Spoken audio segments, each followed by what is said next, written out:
स्वर्ग में जाने का असली हकदार कौन होता है? तो आइए दोस्तों जानते हैं श्री कृष्ण भगवान ने गीता में स्वयं क्या कहा। सुनकर आप हैरान हो जाओगी।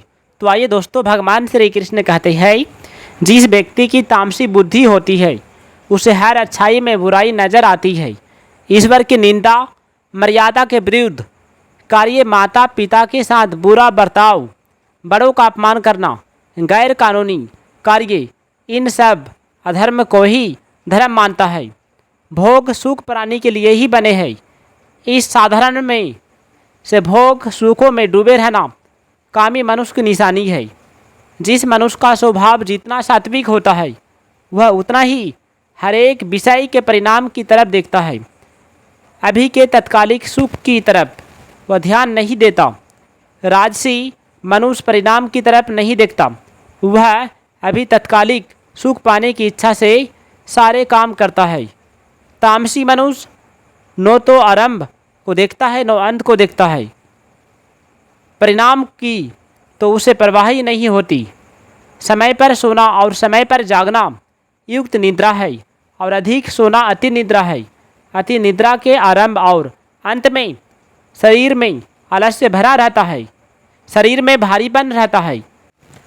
कोई भी मनुष्य किसी भी दशा में क्षण भर के लिए भी कर्म किए बिना नहीं रह सकता। लेकिन जो बाहर से कर्मों का त्याग करके भीतर से विषयों का सोच विचार करता है वह झूठा होता है। जो मन इंद्रियों को वश में करके कर्तव्य कर्म करे वही श्रेष्ठ होता है। भगवान केवल भक्ति से प्रसन्न होते हैं। अहिंसा, सत्य भाषण, क्रोध न करना, संसार की कामना का त्याग, अंतकरण में राग द्वेष जनित हलचल का न होना, चुगली न करना, प्राणियों पर दया करना, सांसारिक विषयों में न ललचाना, अंतकरण की कोमलता ओ कर्तव्य करने में लज्जा, चपलता का अभाव दैवी गुण संपदा है।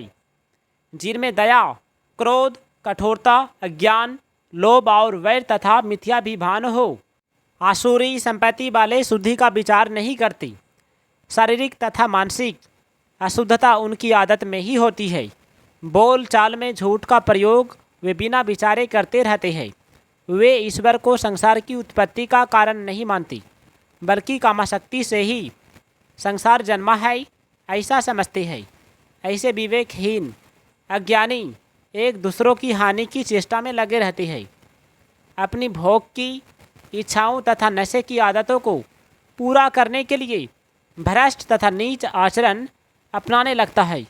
सुख संपत्ति की चाह में फंसकर वे मानव जीवन को व्यर्थ ही गंवा देते हैं। काम, क्रोध और अन्याय से अपनी भोग की इच्छाओं को पूरी करने में लगे रहते हैं। ऐसा आसुरी स्वभाव के प्राणी स्वयं को ही सबल और सक्षम मानते हैं। स्वयं को अमीर ही नहीं बल्कि साधारण लोगों से ऊपर मानते हैं।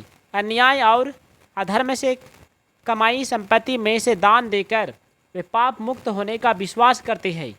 ऐसे आसुरी वृत्ति के लोग भोगों में डूबे रहते हैं। मृत्यु के पश्चात उन्हें नरक की यातनाओं में जलना पड़ता है।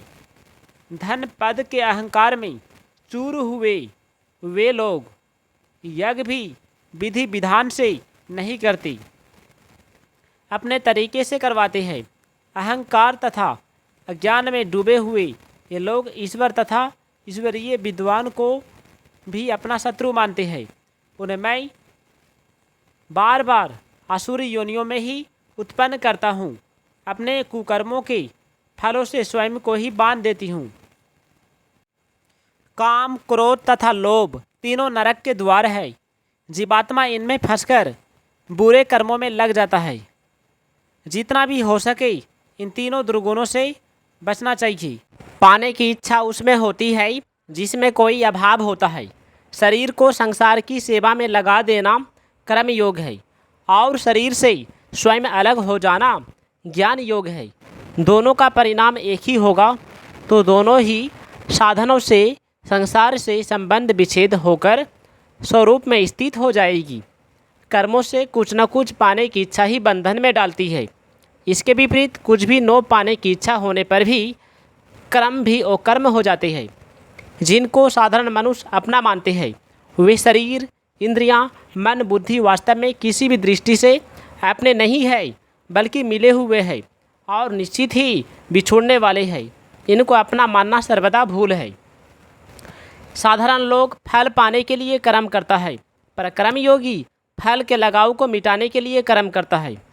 फल की इच्छा को मिटाने के लिए शरीर, इंद्रियां आदि को कभी भी अपना नहीं मानना चाहिए।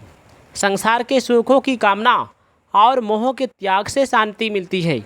जैसे नींद के समय जब सांसारिक चीज़ों को हम भूल जाते हैं तो हमें शांति का अनुभव होता है।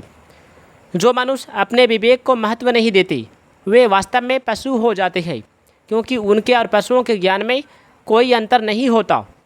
आकृति मात्र से कोई मनुष्य नहीं होता। मनुष्य वही है जो अपने विवेक को महत्व देता है, जो दूसरों के लिए जीता है। अरे अपने लिए तो कीड़ा मकोड़ा भी जी लेते हैं। जो दूसरों का काम आता है वही सबसे बड़ा इंसान होता है, वही महान होता है। दोस्तों, जैसे शरीर के किसी अंग में पीड़ा होने पर उसको दूर करने की लगन लग जाती है, ठीक ऐसे ही किसी प्राणी मात्र को दुख दर्द होने पर भी उसको दूर करने की लगन लग जाए तब समता आती है। दोस्तों, ममता के रहते हुए समता का भाव आना असंभव है। जल समान रूप से सबकी प्यास बुझाता है। वह ऊंच नीच, छोटे बड़े में भेद नहीं करता। जैसे चींटी रेत में मिले हुए सीने के कणों को पकड़कर निकाल लेती है, ऐसे ही ज्ञानी लोग अपने विवेक से झूठे संसार में व्याप्त सत्य के तत्वों को पकड़कर ग्रहण कर लेते हैं। इच्छा उत्पन्न होते ही मनुष्य पराधीन हो जाता है। पराजित व्यक्ति ही दूसरों को पराजित करना चाहता है, अपने अधीन करना चाहता है। स्वाधीन व्यक्ति ही विजय होता है और उसके मन में किसी को पराजित करने का भाव नहीं आता। भोगी व्यक्ति दुखों से नहीं बच सकता। क्रोध के वेग को सहन कर लेना चाहिए, उसके वशीभूत नहीं होना चाहिए। दोस्तों, क्योंकि क्रोध के वश में होकर शरीर प्रतिक्रिया करने लगता है। जो व्यक्ति सत्य रूपी तत्वों को पाने का दृढ़ संकल्प कर लेता है, उसकी इंद्रियां सरलता से उसके वश में हो जाती है। अपने लिए कुछ भी चाहना, किसी भी वस्तु को अपनी मानना और भगवान को अपना न मानना, ये तीनों बातें भगवान की कृपा में बाधक है। अब आइए दोस्तों जानते हैं भगवान श्री कृष्ण ने क्या कहा। भगवान श्री कृष्ण कहते हैं, जो व्यक्ति जीवित रहते परमात्मा को नहीं भजता, यदि अंत समय में उनका स्मरण करता है तो भगवान इतने दयालु है कि उसका उद्धार कर देते हैं। हर समय भगवान के स्मरण से मनुष्य के मन बुद्धि भगवान को अर्पित हो जाते हैं। मन बुद्धि से संबंध तोड़ लेने से वे स्वतः भगवान को अर्पित होंगे, क्योंकि वे भगवान की अपरा प्रकृति है।